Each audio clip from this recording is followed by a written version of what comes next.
Assalamualaikum warahmatullahi wabarakatuh. Selamat datang di YouTube channel Ensiklopedia Islam, sebuah channel YouTube yang memberikan informasi mengenai dunia Islam secara fun, santai, namun insya Allah kredibel. Sebelum kita mulai, boleh dong subscribe dulu.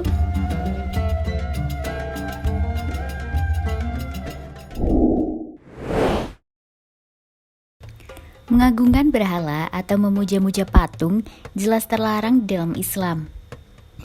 Ia termasuk bagian dari perbuatan syirik yang dapat menghapus seluruh amal kebaikan.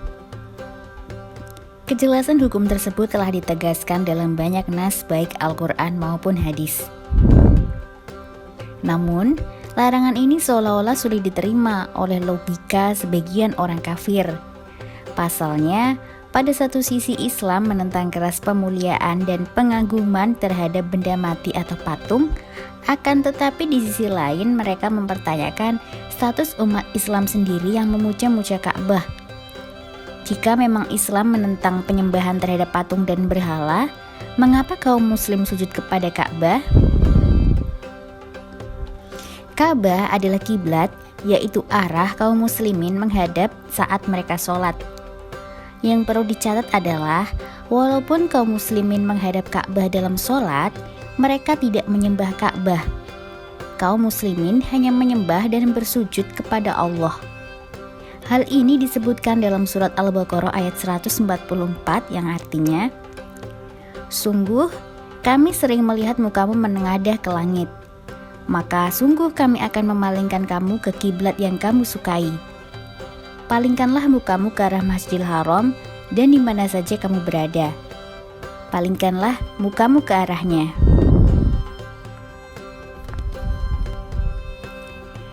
Salah satu syarat sah sholat adalah menghadap kiblat. Arah kiblat umat Islam seluruh dunia adalah Ka'bah yang berada di kota Mekah.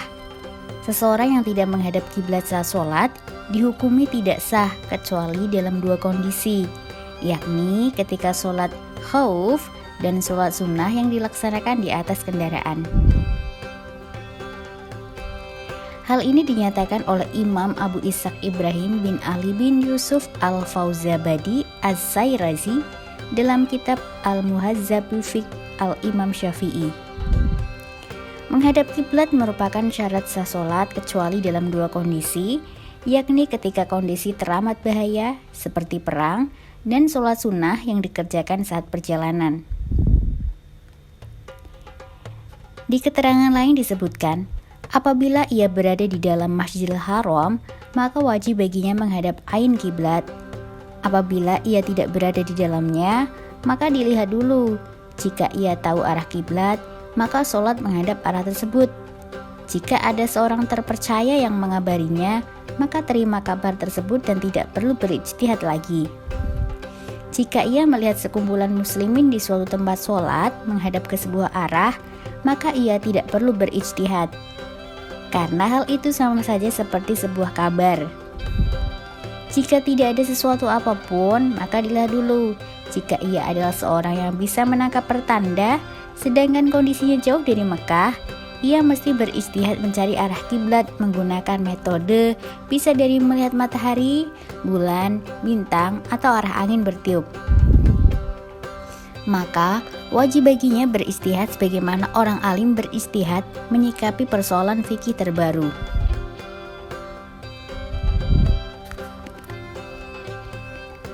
Dari takbir tersebut, kita bisa pahami bahwa jika seseorang berada di Masjidil Haram, maka yang dihadap olehnya haruslah benda Ka'bah itu sendiri. Jika ia berada di luar Masjidil Haram, termasuk di Indonesia, maka cukup menghadap arahnya saja. Imam Abu Ishaq juga menekankan bahwa bagi seseorang yang tidak tahu arah kiblat, maka ia haruslah berijtihad dengan berbagai tawaran cara seperti disebutkan sebelumnya. Ketika perintah untuk sholat diberikan kepada Nabi Muhammad pasca peristiwa Isra Mi'raj, Nabi Muhammad yang saat itu berada di Mekah tentu saja menghadap Ka'bah saat melaksanakan sholat. Hingga kemudian Nabi Muhammad hijrah ke Madinah, maka turunlah perintah Allah agar menghadap ke Baitul Maqdis atau Masjidil Aqsa Palestina ketika sholat. Kejadian ini tergambar dalam karya Imam Abu Al-Fida Ismail Ibnu Katsir, Tafsir Ibnu Katsir. Setelah itu, turunlah perintah yang ditunggu-tunggu oleh Rasulullah. Kejadian ini terjadi pada bulan Rajab, tahun kedua Hijrah. Ayatnya adalah pada surat Al-Baqarah ayat 144. Sungguh kami sering melihat mukamu menengadah ke langit, maka sungguh kami akan memalingkan kamu ke kiblat yang kamu sukai.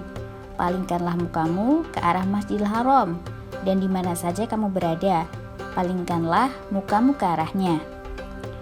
Peristiwa berpalingnya arah kiblat itu terjadi saat beliau sedang melaksanakan sholat berjamaah di sebuah masjid di pinggiran kota Madinah. Untuk mempertahankan bukti sejarah, hingga kini masjid tersebut masih mempertahankan dua mimbar, satu menghadap ke Ka'bah dan satu lagi menghadap ke Baitul Maqdis, dan disebut dengan Masjid Qiblatain atau dua kiblat.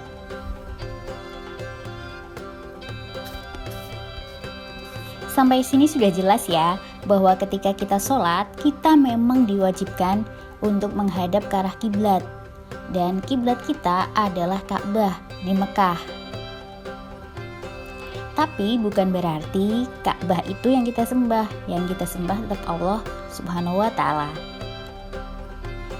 Jika sudah jelas, jangan lupa untuk subscribe dan membagikan ya. Sampai jumpa di video selanjutnya. Wallahu a'lam bishawab. Wassalamualaikum warahmatullahi wabarakatuh.